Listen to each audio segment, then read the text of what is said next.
வணக்கம் மாணவர்களே. போன நிகழ்ச்சியில் உங்களுக்கு சூழல் சமநிலை எனும் பாடத்திலும் வட்டங்கள் தொடர்பாக பார்த்தோம். கார்பன் வட்டம் பிரதானமாக ஆராயப்பட்டது. அதன் தொடர்ச்சியாக இன்று நாங்கள் நைதரசன் வட்டம் என்பதை பற்றி ஆராய்வோம். இன்று நாங்கள் நைதரசன் வட்டம் பற்றி ஆராய்வோம். நைதரசன் வட்டம் வளிமண்டலத்தில் உள்ள நைதரசனின் சதவீதம் 78% வளிமண்டல நைதரசனை தாவரங்கள், விலங்குகள், நுண்ணங்கிகள் ஆகிய உயிரினங்களில் நுண்ணங்கிகள் மாத்திரமே நேரடியாக பயன்படுத்தி கொள்ளும். தாவரங்கள், விலங்குகள் வளிமண்டல நைதரசனை நேரடியாக பயன்படுத்த முடியாது. எனினும் தாவரங்களின் வளர்ச்சிக்கு நைதரசன் இன்றியமையாதது. ஆகவே எவ்வாறு நைதரசனானது தாவரங்களை சென்றடைகின்றது என்பது பற்றி இந்த நைதரசன் வட்டத்தினூடாக நாங்கள் ஆராய்வோம். உங்களுடைய நைதரசன் வட்டம் தரப்பட்டுள்ளது. நைதரசன் வட்டத்தினுடைய அமைப்பு மாணவர்களே, நீங்கள் இதன் ஒரு சிக்கல் தன்மையாக காணப்படுவது நீங்கள் ஞாபகம் வைக்கிறதுக்கு இலகுவாக நைதரசன் வட்டம் நீங்கள்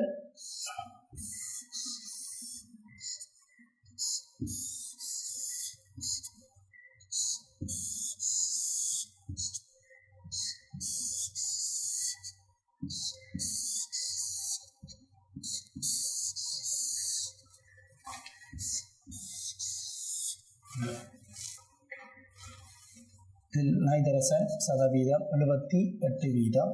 இதில் தாவரம், விலங்கு, இறந்த சேதன கழிவுகள், NH4+, தெளிவானது நாங்கள் பார்க்கலாம் ஸ்லைட்டில், NO2-,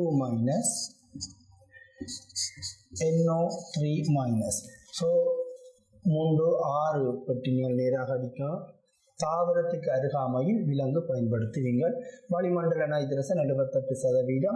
இந்த வளிமண்டல நைதரசனானது இந்த நேரடியாக தாவரங்கள் அல்லது விலங்குகளோ பயன்படுத்த முடியாது. ஆகவே அந்த வளிமண்டல நைதரசனானது எங்களுடைய தரை மண்ணை நோக்கி வந்தடைகின்ற செயற்பாடு நைதரசன் பதித்தல் என அழைக்கப்படும். ஸோ இந்த வளிமண்டல நைதரசன் பதிக்கப்படுகின்ற செயல்முறை நைதரசன் பதித்தல். இதில் எழுதுவீங்கள் நைதரசன் பதித்தல். இது 3 முறைகளில் நடைபெறும். தெளிவான வட்டத்தை நாங்கள் அங்காளி பார்க்கலாம். நீங்கள் ஞாபகம் படுத்துவதற்கான ஒரு ஐடியாவாக இதை கொள்ளுவீர்கள். 3 முறைகள் நடைபெறும். முதலாவது உயிரியல் நைதரசன் பதித்தல், அடுத்து 2வது வளிமண்டல நைதரசன் பதித்தல், 3வது கைத்தொழில் ரீதியான நைதரசன் பதித்தல். ஆக 3 பிரதான நைதரசன் பதித்தலை கொண்டுள்ளது. உயிரியல் நைதரசன் பதித்தல் இதில் நாங்கள் பார்த்தோம் என்று சொன்னால், அவரை குடும்ப தாவரங்களின் வேர் முடிச்சுக்களில் வாழுகின்ற ரைசோபியம் என்கின்ற பாக்டீரியா வளிமண்டல நைதரசனை பதிக்கிற ஆற்றல் காணப்படுகிறது. இந்த முறையை நாங்கள் ஒன்றிய வாழ்க்கை முறை என அழைப்போம். காரணம், ரைசோபியம் தனக்குரிய வாழிடத்தை நீர் கனிப்புகளையும் தாவரத்தில் இருந்து பெற்றுக்கொள்ளும். அதேபோல் ரைசோபியம் தாவரங்களின் வளர்ச்சிக்கு தேவையான நைதரசன் நைதரசனை இந்த நைதரசன் பைத்தல் மூலம் பதித்து மண்ணில் நைதரசன் வளத்தை அதிகரிக்கும். அதே போல சுயாதீன வாழ பாக்டீரியா, அனபினானோஸ்டோட் போன்ற பாக்டீரியாக்களும் இந்த நைதரசனை பதிக்கும். ஸோ அது பிரதானமான இயற்கை முறையாகும். 2வது வளிமண்டல நைதரசன் பதித்தல். இது வளிமண்டல நைதரசன் பதித்தல். நைதரசன் வாயுவானது மிகவும் வளிமண்டல நைதரசன் பதித்தல். அடுத்தது கைத்தொழில் நைதரசன் பதித்தல். நைதரசன் பதித்தல் எனப்படும். பதிக்கப்பட்ட நைதரசன் மீண்டும் வளிமண்டலத்துக்கு விடுவிக்கப்படும். நைதரசன் இறக்கம் எனப்படும். பின்வரும் தொடருவோம். பின்னர் இந்த தாவரங்கள வேர் மூலம் நைதரசன் அகற்றுஞ்சப்படும். தாவரங்களில் புரத வடிவத்தில் காணப்பட்டு உணவுச் சங்கிலி மூலம் விலங்குகளுக்கு உட்கொள்ளப்படும். இவ்விரத்தல் செயற்பாடின் மூலம் சேதச்சீர்களாக மாற்றப்படும். இருகையாக்கிகள் மூலம் அமோனியம் +. ஸோ இவ்வாறு நீங்கள் இலகுவாக ஞாபகம் படுத்துவதற்கான ஒரு ஐடியா தரப்பட்டுள்ளது. இதை நாங்கள் கற்ற பிறகு இதை நீங்கள் எழுதி கொள்ளலாம். உங்களுக்கு தரப்பட்ட ஒரு நைதரசன் வட்டம். இங்கே பார்த்தீர்களானால் வளிமண்டல நைதரசன் 3 முறைகளில் பயன்படுத்தப்படும். ஒன்று உயிரியல் முறை, ஏற்கனவே கூறியுள்ளேன். அடுத்தது வளிமண்டல முறை, வளிமண்டல நைதரசன் பதித்தல். இங்கே நைதரசன் வாயுவானது மும்மை பிணைப்பு கொண்டுள்ளது. ஆகவே இது உடைப்பது கடினம். இடிமின்னல் போன்ற உயர் சக்தி கிடைக்கப்படும் பொழுது இந்த சக்தியை பயன்படுத்தி நைட்ரசன் மூலக்கூறு உடைக்கப்படும். அந்த சந்தர்ப்பத்தில் வளிமண்டலத்தில் தாக்குதல் கூடிய ஆக்சிஜனுடன் தாக்கமடைந்து நைட்ரசன் வாயுவானது NOவாகவும் அந்த NO மேலும் தாக்கமடைஞ்சு NO2 வாயுவாகவும் மாற்றமடையும். இந்த NO2 வாயு நீரில் கரையக்கூடியது. நீரில் கரைந்து HNO2 HNO3 அமிலங்களை விடுவிக்கும். ஸோ அவை நீர்நிலை அடைந்து நைட்ரேட் அயன்களாக மாற்றப்படும். அடுத்ததாக மூன்றாவது முறையாக கைத்தொழில் முறை. கைத்தொழில் முறையில் பிரதானமாக ஏவர் முறை அமோனியா கைத்தொழில் நைட்ரசன் ஒரு மூலப்பொருளாக பயன்படுத்தப்படுகிறது. இம்மூலப்பொருளான நைட்ரசன் எவ்வாறு பெற்றுக்கொள்கின்ற கைத்தொழில் ரசாயனம் என்ற பாடத்தில் நாங்கள் ஆராய்ந்தோம். ஒரு மூலப்பொருள் இந்த மூலப்பொருட்கள் எவ்வாறு பெற்றுக்கொள்கின்றது என்பதனை நீங்கள் தெரிந்திருக்க வேண்டும். அந்த வகையில் இங்கே பயன்படுத்தப்படுகின்ற பிரதான மூலப்பொருளாக நைட்ரசன் வாயு அமைகின்றது. இந்த நைட்ரசன் வாயு எவ்வாறு பெறப்படுகின்றது என்றால் வளியை திரவமாக்கி திரவமான வளியை பகுதிபட காட்சிப்படுத்தல். நீங்கள் இயற்கை பிரித்தெடுப்புகள் என்ற பாடத்தில் அந்த எவ்வாறு பிரித்தெடுத்தல் என்பதை பற்றி ஆராய்வீர்கள். பகுதிபட காட்சிப்படுத்தல் மூலம் நைட்ரசன் வாயு பெறப்படுகின்றது. அந்த நைட்ரசன் வாயு ஏவர் முறை அமோனியா தயாரிப்பில் பயன்படுத்தப்படுகின்றது. இங்கு நைட்ரசன் வாயுவும் தாக்கமடைந்து அமோனியா வாயுவை தரப்படும். இயற்கை முன்னிலையில் நடைபெறுகின்ற ஒரு விசேடமான செயற்பாடு ஆகும் இந்த பரிம்படி தயாரிப்பு. இந்த பரிம்படி தயாரிப்பிலிருந்து பெறப்படுகின்ற N2வினாலேயே அதிக அளவில் வளிமண்டல நைட்ரசன் சமநிலை குழம்புவதற்கு ஒரு ஏதுவான காரணியாகவும் அமைகின்றது. அவர்கள் 3 முறைகளில் நைட்ரசன் பதிக்கப்படுகின்றது. அடுத்ததாக பதிக்கப்பட்ட நைட்ரசன் தாவரங்களின் வேர்கள் மூலம் தாவரங்களை சென்றடையும். அங்கு நைட்ரசன் ஆனது புரத வடிவில் சேமிக்கப்படும். புரதங்கள் தெரியும், CHON carbon, hydrogen, oxygen, nitrogen பிரதான 4 மூலகத்தையும் மேலதிகமாக சில வேளைகளில் கந்தகமும் காணப்படலாம். ஆகவே நைட்ரசனை கொண்ட மூலகம் புரதம் விளங்குகிறது. இது உணவு சங்கிலி ஊடாக தாவரங்களிலிருந்து விலங்குகளுக்கு கடத்தப்படும். பின்னர் தாவரங்களில் இருந்து கடத்தப்படும் நைட்ரசன் விலங்குகளிலும் புரதமாக வடிவத்தில் காணப்படும். அந்த தாவரங்களில் விலங்குகளும் இரத்தல் செயற்பாட்டின் மூலம் மீண்டும் சேதன பதார்த்தங்களாக மாற்றமடையும். இந்த சேதன பதார்த்தங்கள் பிரிகையாக்கி பாக்டீரியாக்களும் ஃபங்கஸுகளும் பிரிகையாக்கிகள் எனப்படும். இந்த பிரிகையாக்கிகள் மூலம் அமோனியா வாக்கம் என்ற செயற்பாட்டின் மூலம் அமோனியம் அயனாக மாற்றப்படும். நீங்கள் நான் ஏற்கனவே கீறிவிட்ட அதன் பயன்பு இதை குறிக்க பழக வேண்டும். அமோனியம் அயனாக மாற்றப்படும். இந்த அமோனியம் அயன் காற்றுவாழ் பாக்டீரியாக்கள் மூலம், அதாவது நைட்ரோசோமோனாஸ், நைட்ரோபாக்டர் போன்ற பாக்டீரியாக்கள் மூலம் மேலும் ஒட்சியேற்றப்படும். ஆகவே இங்கே NH4+ அயனானது மேலும் ஒட்சியேற்றப்பட்டு NO2- அயனாக மாற்றப்படும். இந்த செயற்பாடு நாங்கள் நைட்ரைட் ஆக்கம் எனப்படும். இன்னும் மீண்டும் NO2- ஆனது மேலும் NO3- அயனாக மாற்றப்படும். அந்த செயற்பாடு நைட்ரேட் ஆக்கம் எனப்படும். ஸோ இது உங்களுக்கு வினாவப்படுறது நைட்ரோசோமோனாஸ், அடுத்தது நைட்ரோபாக்டர் என்னும் பாக்டீரியாக்கள் மூலம் இச்செயற்பாடு மேற்கொள்ளப்படும். இந்த நைட்ரேட் அயன்கள் மீண்டும் வளிமண்டலத்துக்கு N2 வாயுவாக விடுவிக்கப்படும். இங்கு விடுவிக்கப்படுவதற்கு பாக்டீரியாக்கள் சூடோமோனாஸ் டயாபசில்லஸ் போன்ற பாக்டீரியா இனங்கள் அதுக்கு பயன்படுத்தப்படும். அதனால் பின்வரும் வினாக்களினூடாக அவற்றை பார்க்கலாம். நைட்ரசன் வட்டம் சார்பாக பரவலாக வினாவப்படுவதை பின்வரும் 4 சூழற்கோளம், சூழற்கோளங்கள் பற்றி அந்த 4 சூழற்கோளங்களில் நைட்ரசன் காணப்படுகின்ற வடிவம் என்ன என ஆராயப்படும். அதில் முதலாவது வளிக்கோளம் எடுத்தோம்னா நைட்ரசன் வாயுவாக N2 வாயு, NO2, N2O, NO போன்ற வாயுக்களாக, அமோனியா போன்ற வாயுக்களாக காணப்படும். கற்கோளம் எடுத்தமென்றால் வெடியுப்பு போன்றவையாக காணப்படும். நீர்க்கோளத்தில் கரைந்த நிலை நைட்ரேட் அயன்கள் NO3- அயன்களாக காணப்படும். மற்றும் உயிர்கோளம் எடுத்தால் நான் ஏற்கனவே சொன்ன மாதிரி தாவரங்களில் புரதங்கள் புரத வடிவத்தில் காணப்படும். DNA, RNA போன்ற நியூக்ளிக் அமிலங்களிலும் நைட்ரசன் காணப்படுகின்றது. நைட்ரசன் வட்டம் பிரதானமாக 2 பகுதிகளை கொண்டுள்ளது. ஒன்று நைட்ரசன் பதித்தல், இரண்டாவது நைட்ரசன் இறக்கம் நான் ஏற்கனவே விரிவாக பார்த்துட்டோம்.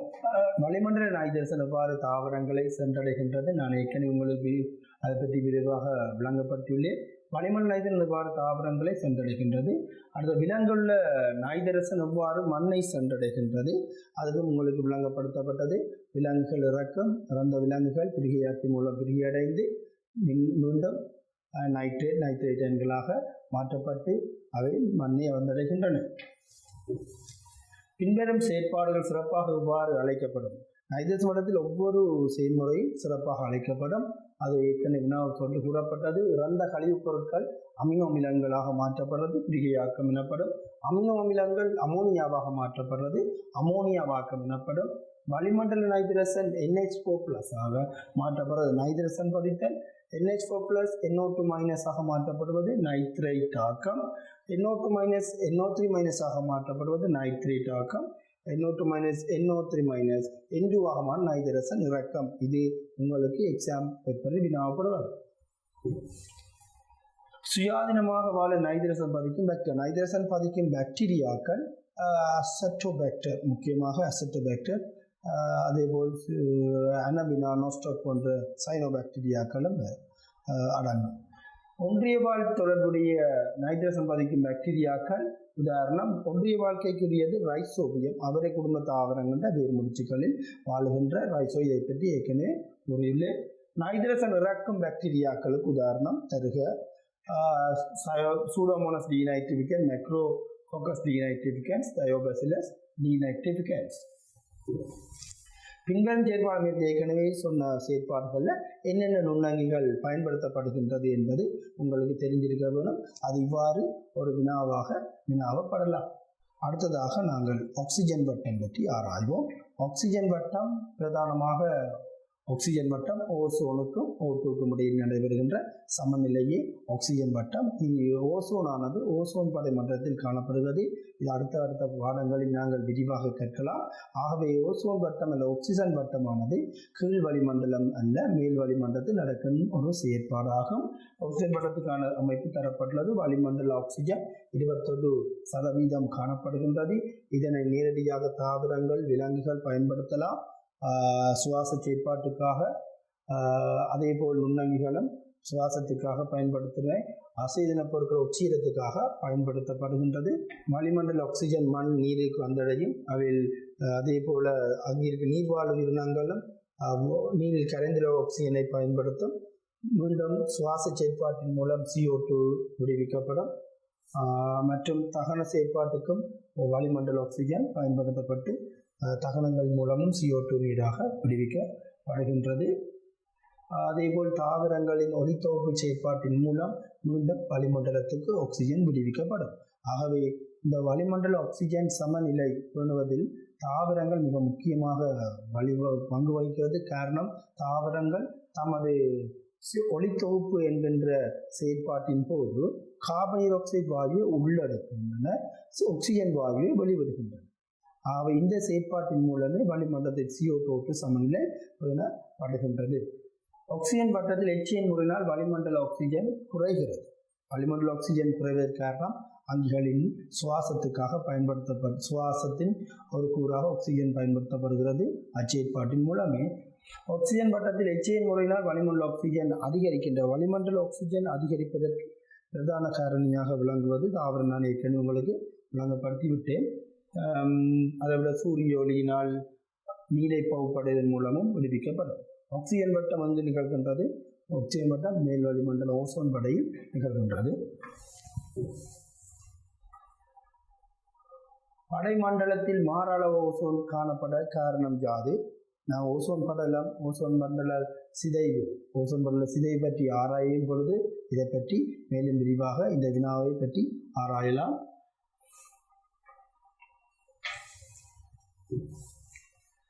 தொழில்நுட்ப விருத்தியால் சமநிலை குலைவதற்கு அல்லது பெயர்வதற்கு பிரதானமான காரணம் மனிதன் சார்ந்த காரணமாகும் என்பதை உதாரணம் மூலம் விளக்குக. மாணவர்களே, இவ்வளவு நேரமும் நாங்கள் தேர்ச்சி 12.0 தேர்ச்சி மட்டம் 12.1 பற்றி பார்த்தோம். இனி அடுத்ததாக தேர்ச்சி மட்டம் 12.2 நீர்கோளத்தின் மீது மனித செயற்பாடுகள் ஏற்படுத்தும் செல்வாக்குகளை நுணுக்கி ஆய்வர். அதாவது நீர் வட்டம், அதனுடன் வந்த நீர் மாசடைதல், கழிவுநீர் பரிகரிப்பு என்பவை இந்த அலகின் ஊடாக, தேர்ச்சி மட்டத்தின் ஊடாக நாங்கள் ஆராய உள்ளோம். அதாவது நீர் என்றால், நீர் என்பது ஒரு முக்கியமான ஒரு அசைதென முனைவுள்ள கரைப்பான். பெரும்பாலான அனுசேப செயற்பாடுகள் உயிரினங்களின் நிலவுகைக்கு நீர் மிகவும் இன்றியமையாததாக விளங்குகின்றது. நீரின்றி எந்த ஒரு அனுசேப செயற்பாடுகளும் நடைபெறாது. உதாரணத்துக்கு ஒளித்தொகுப்பு, உடல் நடைபெறுகின்ற அனைத்து செயற்பாடுகளும் நீரிலே தங்கியுள்ளது. ஆகவே நீர் ஒரு முனைவுள்ள கரைப்பானாகவும், நீர் ஆனது H2O என்னும் ரசாயன சூத்திரம், H2O என்னும் ரசாயன மூலக்கூட்டு சூத்திரத்தாலே அவருடைய மூலக்கூட்டு நிறையாக 18 கிராம் மோல் மைனஸாகவும், அவருக்கு பிணைப்பு கோணம் 104.5 பாகையாகவும் விளங்குகிறது. இந்த நீர் ஒரு முக்கியமான கரைப்பான், அத்துடன் பூமியில் அங்கிகளின் நிலவுகைக்கு முக்கியமானது. ஆகவே இந்த நீர் நீர் மாசடைதல் பற்றி நாங்கள் இங்கே ஆராய உள்ளோம். நீர் என்பது புவியில் உயிர்நிருப்புக்கு அவசியமான ஒரு காரணியாகும். அதற்கான காரணம் அது உயிர் ரசாயன தாக்கங்களில் பங்கு கொள்வதும் அத்தாக்கங்களுக்கு தேவையான கரைப்பானாக செயற்படுவதுமாகும். இயற்கை சூழல் நிகழும் தாக்கங்களிலும் அது கரைப்பானாக தொழிற்பட அசேதன முனைவு கரைப்பானாகும். நீர் மாசடைதல். நீர் மாசடைதல் என்பது நீர்வட்டத்தின் அனைத்து செயற்பாடுகளிலும் நீர் மாசடைதல் என்னும் செயற்பாடு நடைபெற்று கொண்டு இருக்கிறது. நீர் மாசடைதல் ஏற்கனவே பயன்படுத்தப்பட்ட நீர் மீண்டும் பயன்படுத்த முடியாத அல்லது பாவனைக்கு உட்படுத்தப்பட முடியாத நிலைக்கு மாற்றப்படுகின்ற ஒரு செயல்முறையாக நாங்கள் நீர் மாசடைதலை குறிப்பிடலாம்.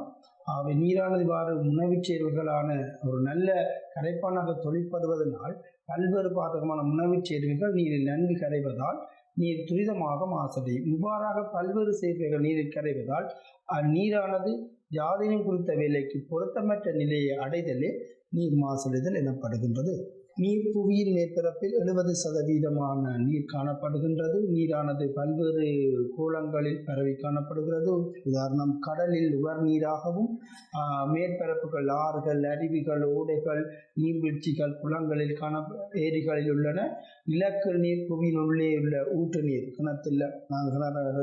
கிணறாய் தோண்டி பயன்படுத்தப்படுகின்ற ஊற்று நீர் மற்றும் வளிமண்டல நீர் நீராவி துருவ பிரதேசங்களில், அதிக அளவிலே துருவ பிரதேசங்களில் பனிப்பாறைகளாக படிந்து காணப்படுகின்றது.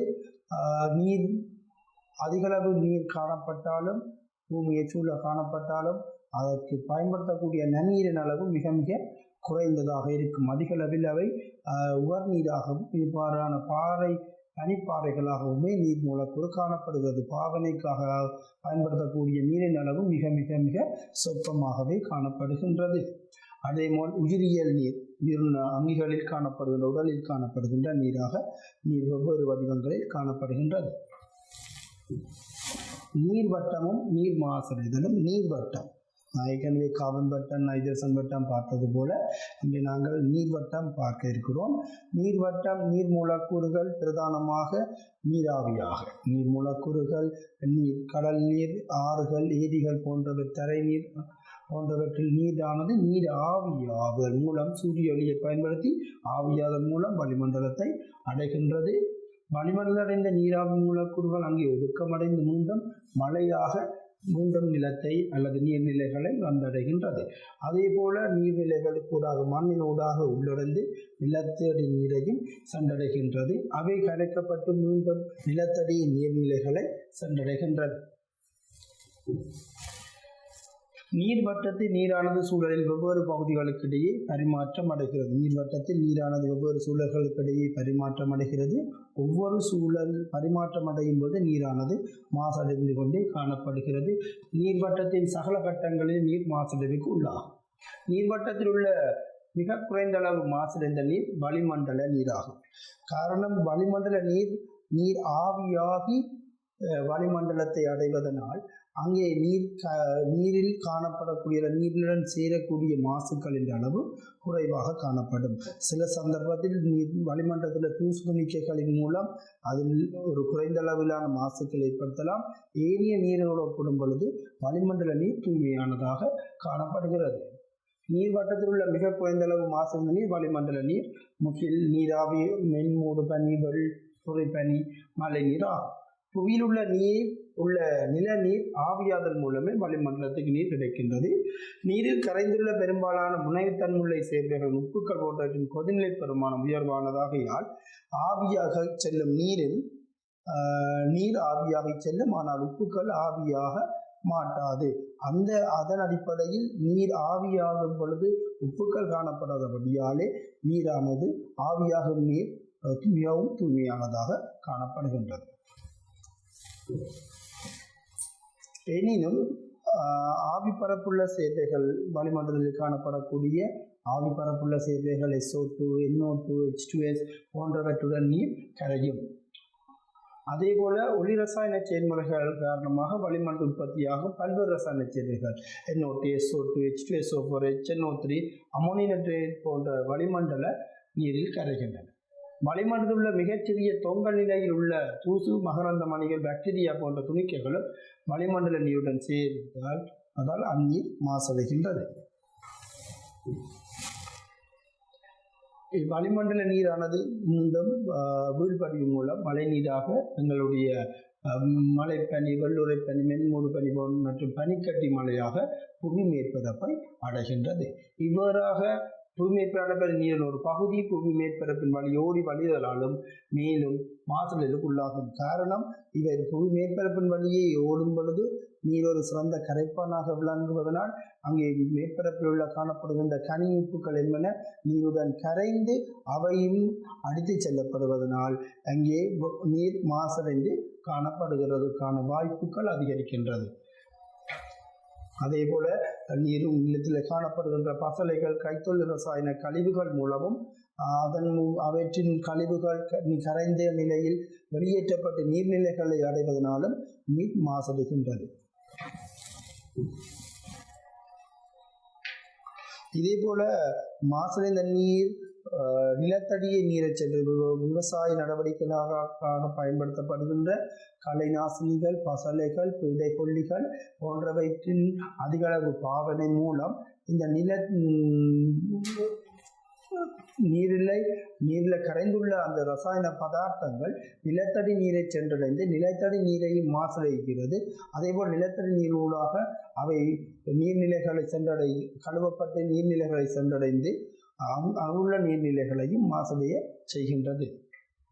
உதாரணமாக கைத்தொழில் கழிவுகளாக புடவை, நிறமூட்டல், நிறப்பூச்சு கைத்தொழில் ஆகியவற்றின் நச்சுத்தன்மையுள்ள ரசாயன பதார்த்த நிறப்பொருட்களுடன் எங்களுக்கும் அதே போல நாங்கள் போன நிகழ்ச்சிகளில் பார்த்த கடதாசி கைத்தொழில் அதிக அளவில் பயன்படுத்தப்படுகின்ற கார பதார்த்தங்கள், லிக்னின் பதார்த்தங்கள் வெளியேற்றப்படுவதனால் நீர்நிலையில் காரத்தன்மை அதிகரிப்பதற்கு கடதாசி கைத்தொழில் ஒரு முக்கிய பங்கு வகிக்கின்றது.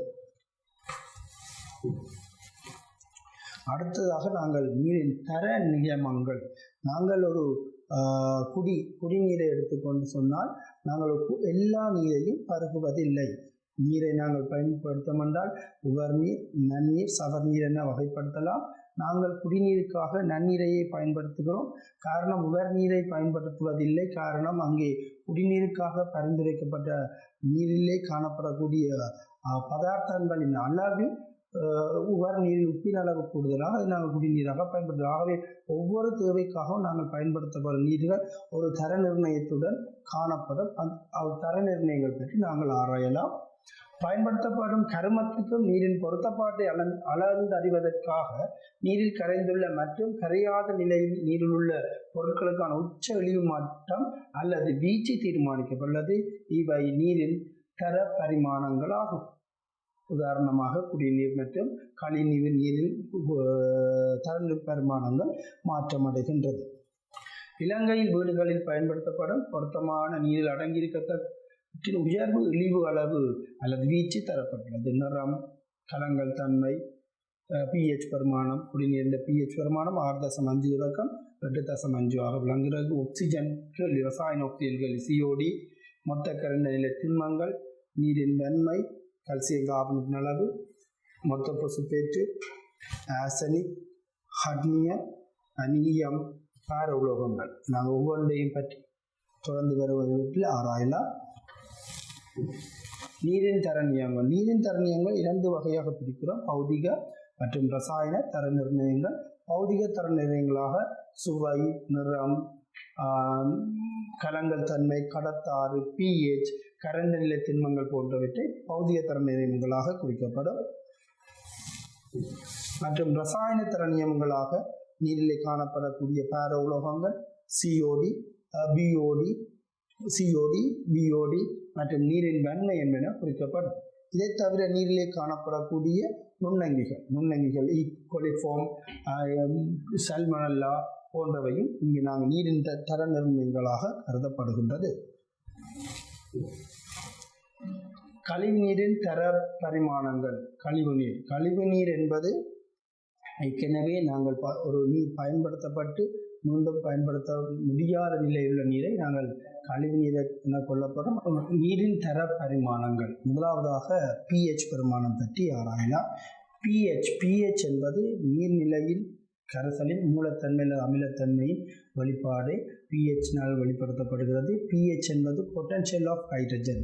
நீர் கரைசலில் காணப்படுகின்ற H+ செறிவை மோல் DM-3 என மடைப்பெருமானத்தின் மறைப்பெறுமதியினால் எடுத்துரைப்பது pH பெருமானம் ஆகும்.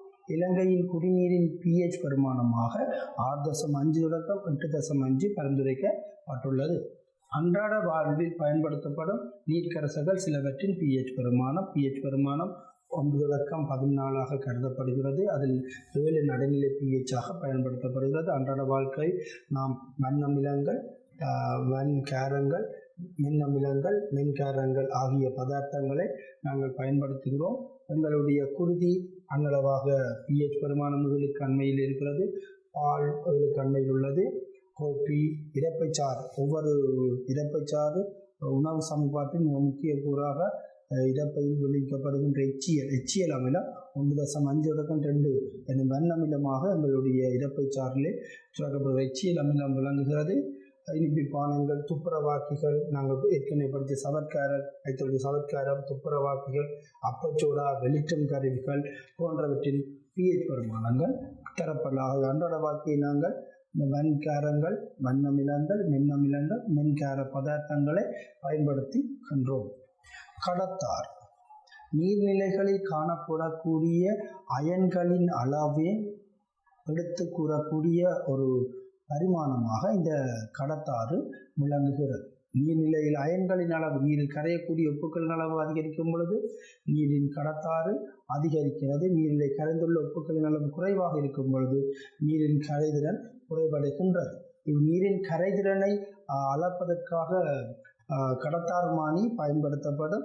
ஒவ்வொரு இதுக்கும் ஒவ்வொரு அலகு காணப்படுவது போல இந்த கடத்தாரை அழைப்பதற்கு cm/s என்னும் அலகு பயன்படுத்தப்படுகின்றது.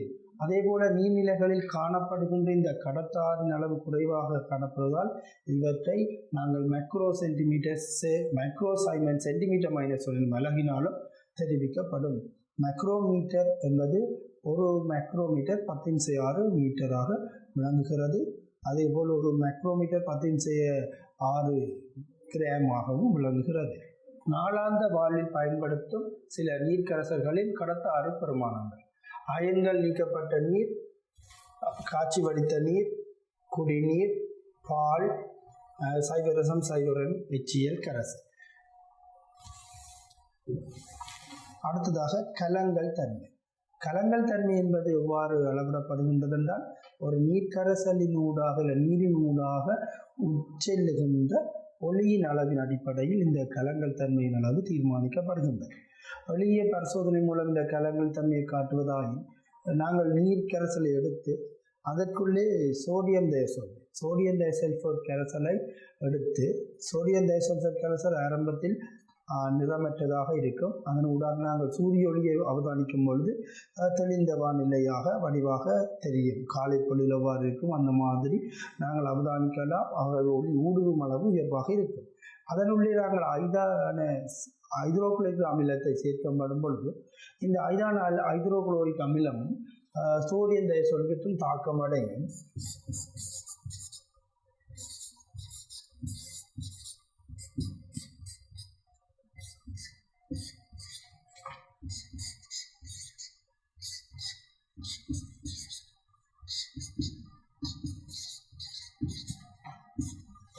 தாக்கம் அடையும் பொழுது கந்தகம் வில்வடிவு கலங்கல் தன்மை ஒன்று தோற்றுவிக்கப்படும். அது படிப்படியாக தோற்றுவிக்கப்படும் போது கரைசலூடாக நாங்கள் சூரியனை அவதானிக்கும் பொழுது சூரிய ஒளியானது கொஞ்சம் கொஞ்சமாக மங்களடைந்து எவ்வாறு மாலை பொழுது உருவாகிறதோ அந்த மாதிரியான ஒரு அனுபவத்தினை அதன் ஊடாக நாங்கள் அவதானித்து ஒரு சந்தர்ப்பத்தில் சூரிய ஒளி முற்று முழுதாக வரைந்து அங்கே இருள் சூழ்ந்ததாக காணப்படும். இந்த சூரிய ஒளி ஊடுருவும் இயல்பு உருவாகும் கந்தகத்தின் வீழ்வடிவின் ஊடாக மாற்றம் அடைகிறது. அதுபோலவே இங்கேயும் கரைசல்களின் நீர்நிலைகளின் கலங்கத்தன்மையை நாங்கள் நீரின் ஒளி ஊடுருவும் அளவின் அடிப்படையில் தீர்மானிக்கலாம். அப்போ நீரின் ஒளிய ஊடுருவும் தன்மை குறைவடைந்து காணப்படுதலே அந்நீரின் கலங்கத்தன்மை எனப்படும்.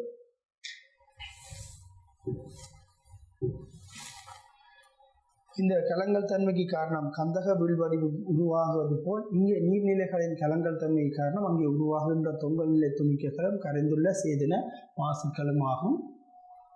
நீரின் வன்மை. அடுத்ததாக நாங்கள் நீரின் வன்மை பற்றி அறியலாம். நீரின் வன்மை என்பது யாது ஆரம்ப காலத்தில் கல்சியம் 2+ மக்னீசியம் 2+ செறிவு அதிகரித்தல் என வரவிலக்கணம் கூறப்பட்டாலும் தற்காலத்தில் நீரின் வன்மையாக சவக்காரத்தை வீழ்வடிவாக்கும் கொள்ளளவு என்பது நீரின் வன்மைக்கான வரவிலக்கணமாக திருத்தி அமைக்கப்பட்ட சிலபஸில் இவ்வாறு ஒரு வரவிலக்கணம் சவக்காரத்தை வீழ்வடிவாக்கும் கொள்ளளவு என்பது நீரின் வன்மை என குறிக்கப்படும். இந்த நீரின் வன்மைக்கு பிரதான காரணிகளாக அயன்கள் உலோக அயன்கள் பொதுவாக கல்சியம் 2+, மக்னீசியம் 2+ அயன்களுக்கு மேலதிகமாக Fe2+, Mn2+, Al3+ அயன்கள் நீர்நிலைகள் அதிகரிக்கிறது ஒரு காரணமாக அமைகின்றது. நீரின் கடினத்தன்மையின் மட்டம். நீரின் கடினத்தன்மையின் மட்டம் அங்கு நீர்க்கரசில் காணப்படுகின்ற கார்பனேட் பைகார்பனேட் அயன்களின் அளவின் அடிப்படையிலே தீர்மானிக்கப்படுகின்றது. நீரில் காணப்படுகின்ற பிரதான அயன்கள் கல்சியம் 2+ மக்னீசியம் கல்சியம் கார்பனேட் அயன்களாக மாற்றப்படுகிறது. இந்த கல்சியம் கார்பனேட்டின் மில்லிகிராம் ppm அளவின் அடிப்படையில் நீரின் வன்மை பின்வருமாறு வகைப்படுத்தப்படுகிறது. மென்னீர், நடுத்தர மென்னீர், மிதமான வன்னீர், நடுத்தர வன்னீர், வன்னீர், அதிக வன்னீர். சைவதொடக்கம் 50 மென்னீராகவும் 40 மில்லிகிராம்/லிட்டர் -1 40 ppm இருக்கும் பொழுது அதிக வன்னீராகவும் அமைகின்றது. நீரின் வன்மையானது 2 வகையாக பிரிக்கலாம். ஒன்று வன்னீர், அடுத்தது மென்னீர். மென்னீர் அல்லது தற்காலிக வன்மை எனப்படும். நீரில் கரைந்துள்ள உலோக அந்த பல்ல உலோக அயன்களுக்கு மேலதிகமாக கல்சியம் கார்பனேட் அயன்கள் இரு கார்பனேட் அயன்களின் சரிவு அதிகமாக இருக்கும்போது நாங்கள் நீரின் நிலையில் வன்மை அல்லது மென்னீர் என அழைக்கப்படும்.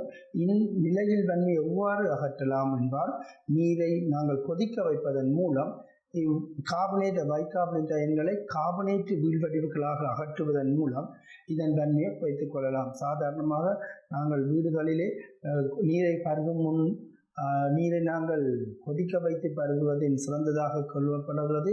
காரணம், இந்த நீர் கரைசலிலே அதிகளவு கல்சியம் மக்னீசியம் அயன்கள் காணப்படும் சந்தர்ப்பத்தில் அந்த அயன்களுடன் வெப்பப்படுத்தும் போது அது கார்பனேட்டுகளாக பாத்திரத்தின் அடியில் படிவடையும் கல்சியம் கார்பனேட்டாக. ஆகவே கரைசலில் கரைந்த நிலையில் காணப்படக்கூடிய கல்சியம் மக்னீசியம் அயன்களின் அளவு குறைவாக காணப்படும். ஆகவே நீரை கொதிக்க வைத்து பருத்தல் ஒரு சிறந்த முறையாகவும் அந்த மென்னீர் அல்லது நிலையில் வன்மையை அகற்றுவதற்கு உதவுகிறது. கல்சியம் 2+, மக்னீசியம் 2+ அயன்களை கொதிக்க வைக்கும் பொழுது அங்கே காணப்படுகின்ற பைகார்பனேட் அயன்களுடன் சேர்ந்து அவை கல்சியம் கார்பனேட்டாக வீழ்வடிவாகி அகற்றப்படுகிறது. இது ஒரு நிலையில்லா வன்மை என அழைக்கப்படும். நிலையுள்ள வன்மை என்பது பல்லணு மூலகங்களுக்கு மேலதிகமாக இரு கார்பனேட் அயன்கள் அளவு உலோக அயன்களுக்கு பார்க்க குறைவாக காணப்படுகிறது. ஆரம்ப காலத்தில் இதனை நீர்க்கரைசலில் மக்னீசியம் அயன்களுடன் சேர்ந்துள்ள SO4 Cl- அயன்கள் என குறிப்பிடப்பட்டது. ஆனால் திருத்தி அமைக்கப்பட்ட பாடத்திட்டத்திலே அது கார்பனேட் அயன்களும் பைகார்பனேட் அயன்களின் அளவின் அடிப்படையிலேயே நிலையுள் வன்மை நிலையில்லா வன்மை பிரிக்கப்படுகிறது. நிலையுள் வன்மை தற்காலிக வன்மை என்பது கார்பனேட் மக்னீசியம் கார்பனேட் பைகார்பனேட் அயன்களின் அளவு உலோக அயன்களின் பார்க்க உயர்வாக இருப்பது வெப்பமேற்றமும் அகற்றலாம். நிலையுள்ள நிரந்தர வன்மை என்பது கார்பனேட் பைகார்பனேட் அயன்களின் அளவு அந்த பல்லளவு உலோக அயன்களிலும் பார்க்க குறைவாக இருப்பது. ஆகவே அந்த அயன்களுக்கு மேலதிகமாக குளோரைட் அயன்களோ அல்லது SO4 அயன்களோ மேலதிகமாக காணப்படுவதற்கான வாய்ப்பு இருப்பது. இவற்றை நாங்கள் வெப்பப்படுத்துவதன் மூலம் அகற்றப்பட முடியாது. எனவே இந்த உலோக அயன்களை நாங்கள் கார்பனேட்டுகளாக மீண்டும் வெல்வடிவாக்குவதற்காக சோடியம் கார்பனேட்டை சேர்த்து வெப்பப்படுத்துவதனால் இதை நாங்கள் அயன் பரிமாற்ற முறை என்றும் சொல்லலாம். சோடியம் கார்பனேட்டை சேர்த்து வெப்பப்படுத்தும் பொழுது கல்சியம் கார்பனேட் மக்னீசியம் கார்பனேட்டுகளாக கரைந்த நிலையில் காணப்படுகின்ற உலோக அயன்கள் வெல்வடிவாக்கப்படுவதனால் இந்த நிரந்தரவன்மை நீக்கப்படுகின்றது. ஸோ இங்கே கல்சியம் அயன்களுடன் மேலதிகமாக சோடியம் கார்பனேட் சேர்க்கப்பட்டு வெப்பப்படுத்தி கல்சியம் கார்பனேட் வெல்வடிவாகி அகற்றப்படும். அடுத்ததாக நீரின் இரசாயன ஆக்சிஜன் கேள்வி. நீரின் இரசாயன ஆக்சிஜன் கேள்வி என்பது நீரில் கரைந்துள்ள ஒட்சியேற்றக்கூடிய பதார்த்தங்களை ஒட்சியேற்றுவதற்கு தேவையான ஆக்சிஜனின் அளவு. இங்கு நீரிலே கரைந்துள்ள பதார்த்தங்கள் வெவ்வேறு ஒட்சியேற்ற நிலைகளில் காணப்படும். அவை ஆக்சிஜனால் ஒக்சியேற்றப்பட்டு கார்பனீர் ஆக்சைடாக அல்லது கார்பனேட்டாக மாற்றப்படுகின்ற செயற்பாடாகும். அதை உதாரணமாக குளுக்கோசு, ஃப்ரக்டோசு, கொழுப்பு, அமினோ அமிலங்கள் போன்ற சேதன பதார்த்தங்கள் ஒட்சியேற்றி விடுவிக்கப்படும் அளவாகும்.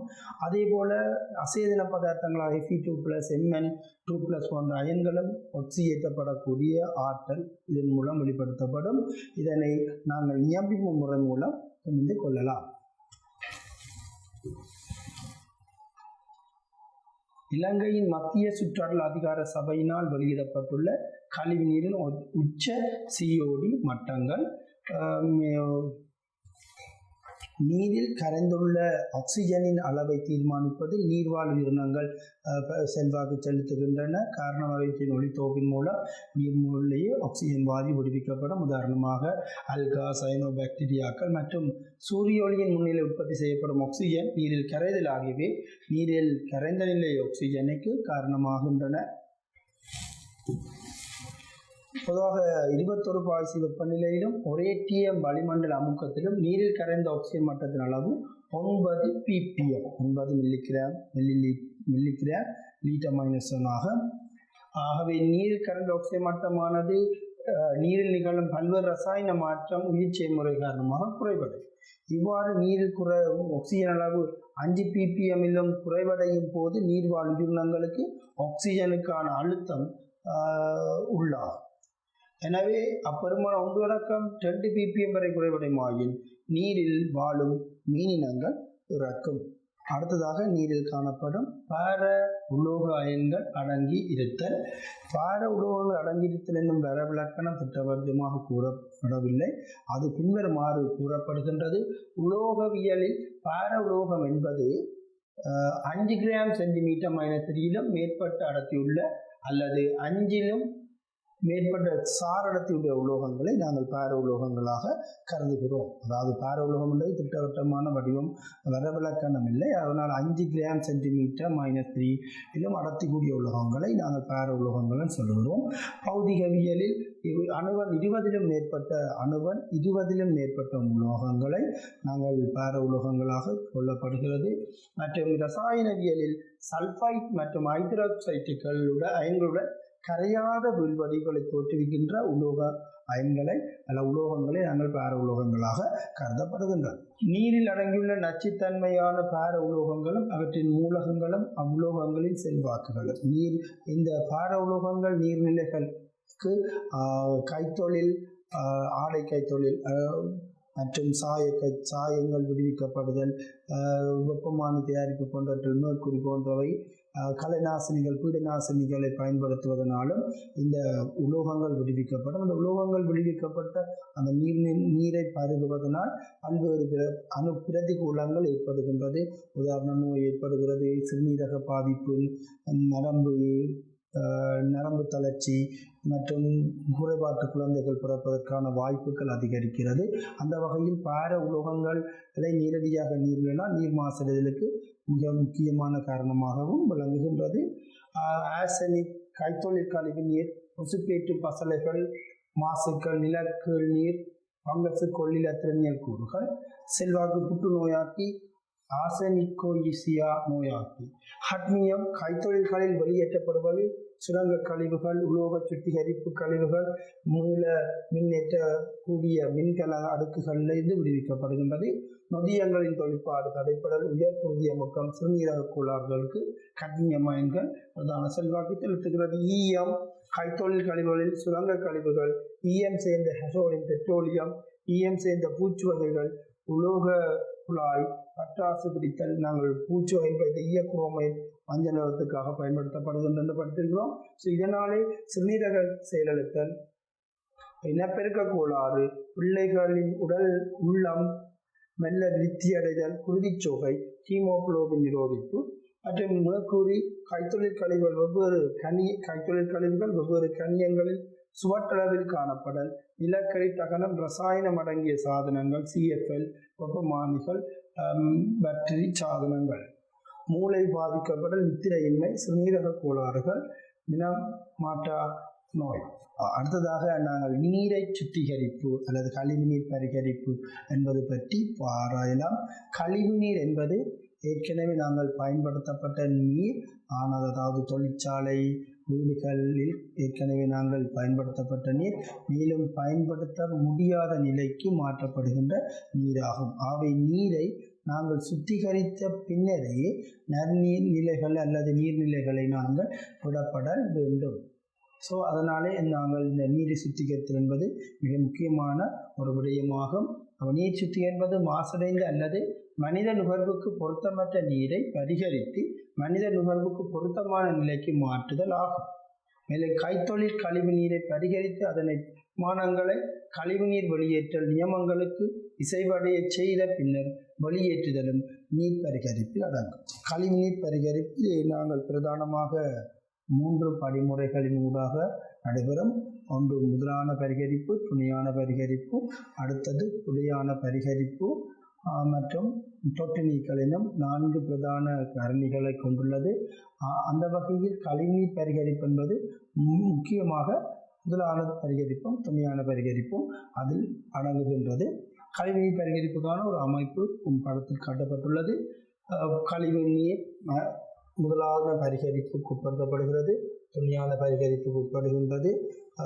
புனையான பரிகரிப்பு, அடுத்தது தொட்டு நீக்கம் எனும் 3 படிமுறைகளின் ஊடாக நடைபெறுகின்றது. கழிவுநீர் பரிகரிப்பின் முதலாவது படிமுறையாக முதன்மை பரிகரிப்பு. இங்கே எந்த ஒரு நீர் செயற்பாடுகளும் நடைபெறுவதில்லை. கழிவு நீரில் கரைந்த நிலை மூலக்கூறுகளும் கரையாத மூலக்கூறுகள், அதாவது தொங்கல் நிலை மூலக்கூறுகளும் காணப்படும். அந்த தொங்கல் நிலை மூலக்கூறுகளை வடித்து அகற்றும் செயற்பாடு இங்கு பிரதானமாக நடைபெறுகின்றது. இப்பிறகு முதலான பரிகரிப்பில் நடைபெறக்கூடிய மாற்றம் முதல் நிலை பரிகரிப்பு. இதன்போது நீரில் அடங்கியுள்ள கரையாத கூறுகள் நீக்கப்படும். இதன் மூலம் நீர் ஒரு வடியில் அல்லது வலையின் ஊடாக அனுப்பப்படும் அல்லது பாரிய தொட்டி என்ற நீரை சேர்த்து ஈர்வையின் படிய செய்யப்படும். பாரிய தொட்டியில் சேர்க்கப்பட்டு நீரை அடைய செய்யப்படும். இங்கே அலம் சேர்க்கப்பட்டு நீர் தொங்கல் நிலை மூலக்கூறுகள் அலத்தில் ஒட்டி கொள்ளக்கூடிய செயற்பாடும் நடைபெறுகின்றது. மேலும் நீரை மணல் வடி ஒன்றின் ஊடாக செலுத்துவதன் மூலமும் நீர் கரையாத நிலையில் உள்ள துணிக்கைகளை நீக்கலாம். ஈர்வையின்கள் படியாத மிக நுண்ணிய துணிக்கைகளை படிவதை துரிதமாக்குவதற்காக திரட்சியாக்கிகள் கோஆக்குலேட்டிங் ஏஜென்ட் பயன்படுத்தப்படும். உதாரணமாக படிகரம், அலம், அலுமினியம் குளோரைடு, கலந்த நிலை வாயுக்களை நீக்குதல். மேலும் இந்த நீரில் காணப்படக்கூடிய துர்மணங்களை ஏற்படுத்தக்கூடிய ரசாயன பதார்த்தங்கள், உதாரணமாக அமோனியா, சல்பர் டை ஆக்சைடு போன்றவற்றை நாங்கள் அகற்றுவதற்காக இந்த நீர் மூலக்கூறுகளை மேலே இருந்து கீழாக மீண்டும் மீண்டும் படிக்கச் செய்வதன் மூலம் வழியில் உள்ள கூறுகளுடன் தாக்கமடைய செய்து இந்த துர்மணத்தை நாங்கள் நீக்கிக் கொள்ளலாம். அடுத்ததாக 2ஆம் நிலை பரிகரிப்பு அல்லது துணை பரிகரிப்பு. இங்கு நீரிலே காணப்படுகின்ற அதிக அளவிலான சேதன பதார்த்தங்கள் அகற்றப்படுகின்றது. முதலான பரிகரிப்பில் அனளவாக 25 தொடக்கம் 35 விதமான சேதன பதார்த்தங்களே படித்து அகற்றப்படுகிறது. அங்கு எந்த ஒரு உயிரின செயற்பாடுகளும் நடைபெறுவதில்லை. 2வது பரிகரிப்பு அல்லது துணை பரிகரிப்பு என்பது துணையான பரிகரிப்பு. ஆகவே இங்கு ஏதாவது ஒரு துணையுடன் மேற்கொள்ளப்படுகிற செயற்பாடாகவும் நாங்கள் கருதலாம். காரணம், இங்கே நுண்ணங்கிகளின் தொழிற்பாடு அதிகரிக்க செய்யப்படுவதன் மூலம் நீரிலே கரைந்துள்ள சேதன பதார்த்தங்களின் அளவை நாங்கள் அதிக அளவில் 75-90% நாங்கள் என்ன செய்து கொள்ளலாம், இங்கு குறைக்கப்படுகின்றது நீருக்கு வலியூட்டல் செயற்பாடுகள் மூலமாக. இது 2 படிமுறைகளில் நடைபெறுகின்றது. ஒன்று, காற்று வாழ் பாக்டீரியாவின் மூலம் அவற்றின் பாக்டீரியாக்களின் தொழிற்பாட்டை அதிகரிக்குவதன் மூலம் நடைபெறுகின்றது. முதலாவதாக சுழலும் உருளை முறை. இந்த முறையில் உருளையின் ஒரு பகுதியானது கழிவு நீருடனும் மறுபகுதியானது வலியுடனும் தொடுகையுடுமாறு மேற்கொள்ளப்படும். இந்த உருளையை மெதுவாக சுழற்றுவதன் மூலம் உருளையின் ஒரு பகுதி வலியில் தொடுகையடைவதனால் அதிக அளவு ஆக்சிஜனை உள்ளெடுத்து மெதுவாக சுழற்றும் பொழுது அது வலி மூலக்கூறுகள் கழிவுகளுடன் சென்றடைகின்றது. ஆகவே அங்கே நுண்ணங்கிகள் காற்றுவாழ் நுண்ணங்கிகளின் தொழிற்பாடு அதிகரிக்கப்பட்டு சேதன பதார்த்தங்கள் சமபாடக்கூடிய செயற்பாடு, அதாவது உச்சியேற்றம் அடையக்கூடிய செயற்பாடு வினைத்திறனாக நடைபெறுகின்றது. இதனால் அதிகளவு சேதன பதார்த்தங்கள் கழிவு நீரிலிருந்து அகற்றப்படுவதற்கு இது ஒரு முறையாக அமைகிறது. இரண்டாவது பொசிவு முறை, பொசிவு வடிவம் முறை. அதாவது இது 2 முறைகள் நடைபெறுகிறது. ஒன்று, கழிவு நீரானது இந்த கற்பாறைகள் மூலம் மேலே விசிறப்படுவதன் மூலம் கற்பாறை படுக்கைகளுக்கு இடைவெளியிலே இந்த நீர் மூலக்கூறுகள் அங்கே காணப்படுகின்ற வலி மூலக்கூறுகளும் விசிறப்படுவதன் மூலம் வலியுடன் தொடுகின்ற வலி உள்ளடக்கம் அதிகரிக்கப்பட்டு காற்றுவாழ் நுண்ணங்கிகளின் தொழிற்பாடு அதிகரிக்கப்படும். அதன் மூலம் நுண்ணங்கிகளின் கழிவுநீர் ஆக்சிஜன் அளவு அதிகரிப்பதனால் நுண்ணங்கிகளின் ஒச்சிட தொழிற்பாடு அதிகரிக்கப்பட்டு சேதன பதார்த்தங்களின் அளவு குறைக்கப்படும். இது சிறுதாரை வடிப்பு முறை எனவும் அழைக்கப்படும். இதில் இன்னொரு முறையாக ஏவப்பட்ட முறை, ஆக்டிவேட்டட் முறை என நாங்கள் அழைக்கப்படுகின்றது. இது பாரிய தொட்டிகளிலும் வலியூட்டம் செய்யப்படும். வலியூட்டம், அதாவது நாங்கள் மேலதிகமாக ஆக்சிஜனை குழாய்களின் ஊடாக அனுப்பப்பட்டு அங்கே ஆக்சிஜன் உள்ளடக்கத்தை அதிகரிக்கிறதன் மூலம் காற்றுவாழ் நுண்ணங்கிகளின் தொழிற்பாட்டை அதிகரித்து கொள்ளலாம். ஆகவே இங்கே நாங்கள் எக்ஸ்டர்னலாக நாங்கள் ஆக்சிஜனை கொடுக்கிறோம். அதனால் ஏவப்பட்ட முறை என சொல்லுகிறோம். ஏவப்பட்ட முறை மூலம் ஆக்சிஜன் உள்ளடக்கம் அதிகரிக்கப்பட்டு சேதன பதார்த்தங்கள் உடைக்கப்படுகின்ற ஒச்சியேற்றப்படுகின்ற தொழிற்பாட்டு வீதம், முன்னங்கிகளால் தொழிற்பாட்டு வீதம் அதிகரிக்கப்பட்டு சேதன பதார்த்தங்களுக்கு அதிக அளவில் குறைக்கப்படுகிறது. ஆகவே இந்த துணையான பரிகரிப்பில் அதிக அளவு நுண்ணங்கிகளின் தொழிற்பாடு, அதாவது காற்றுவாழ் நுண்ணங்கிகளின் அதிக அளவில் வினாவப்படுகின்ற கேள்வி. இங்கே பயன்படுத்தப்படுகிற நுண்ணங்கிகளின் சுவாச முறை காற்று வாழ் நுண்ணங்கிகளின் தொழிற்பாடு பயன்படுத்தப்படுகிறது. இதன் மூலம் 75-90% சேதன பதார்த்தங்கள் கழிவு நீரிலிருந்து அகற்றப்படுகின்றது. அடுத்ததாக 3ஆம் நிலை பரிகரிப்பு. இது பெரும்பாலும் கழிவு நீரில் மேற்கொள்ளப்படுவதில்லை. குடிநீரை தயாரிக்கும் பொழுது குடிநீரில், அதாவது உவர் நீர்களிலிருந்து நன்னீராக மாற்றப்படும் பொழுது ஆஸ்மோசிஸ் ப்ராசஸ் என்று அழைக்கப்படும் மின்பொசிவு முறையின் மூலம், அதாவது ரிவர்ஸ் மீள்பிரசாரண முறையில் பயன்படுத்தப்படும். இது ஒரு அதிக செலவு கூடிய முறையாக காணப்படுகிறது. ஆகவே இம்முறையானது குடிநீர் தயாரிப்புகளில் அதிக அளவில் பயன்படுத்தப்படுகின்ற ஒரு முறையாக காணப்படுகிறது. கழிவுநீர் பரிகரிப்பில் இம்முறை பயன்படுத்தப்படுவது இல்லை. மீள் பிரசாரண முறையானது இலங்கையில் உலர்வலயத்தில் அதிக அளவு மேற்கொள்ள வேண்டிய காணப்படுகிறது. காரணம், சிறுநீரக நோய் மக்களிடையே அதிகரித்து கொண்டு செல்கிறது. அதனால் எங்களுடைய அரசாங்கமும் சிறுநீரகத்துக்காக வைத்தியசாலைகள், சிறுநீரக செயலிழப்புக்காக அந்த புதிய கட்டிடங்கள், வைத்தியசாலைகள் அமைக்கிற செயற்பாடுகளும், இந்த சிறுநீரக மாற்று சிகிச்சைக்காக நிதியுதவிகள் வழங்குகிற செயற்பாடுகளையும் அறிமுகப்படுத்தி இருக்கின்றது.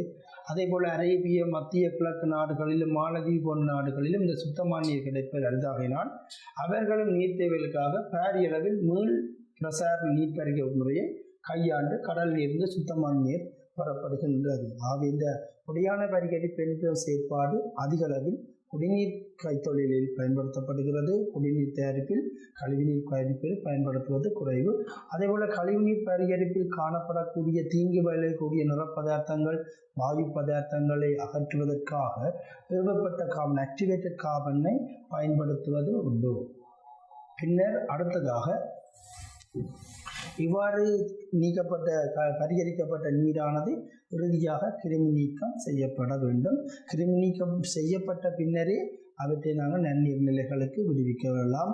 அல்லாத விடத்தே அந்நீர்நிலைகளில் நுண்ணங்கிகளின் அளவு அதிகரிக்க வாய்ப்பு உண்டு. இந்த கிருமி நீக்கத்துக்காக பரவலாக குளோரின், ஓசோன், ஹைட்ரசன் பெராக்சைடு போன்றவை பயன்படுத்தப்படுகின்றது.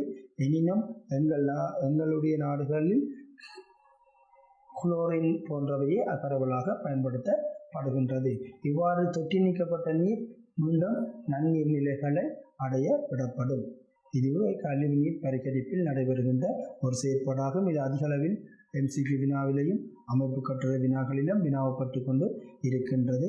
நுண்ணங்கிகள் என்னும் பாடப்பரப்பிலும் இந்த கழிவுநீர் பரிகரிப்பை பற்றி நீங்கள் படித்து இருப்பீர்கள். மாணவர்களே, இன்றைய நிகழ்ச்சியில் நாங்கள் நைட்ரசன் வட்டம், ஆக்சிஜன் வட்டம் என்பவற்றை பார்த்தோம்.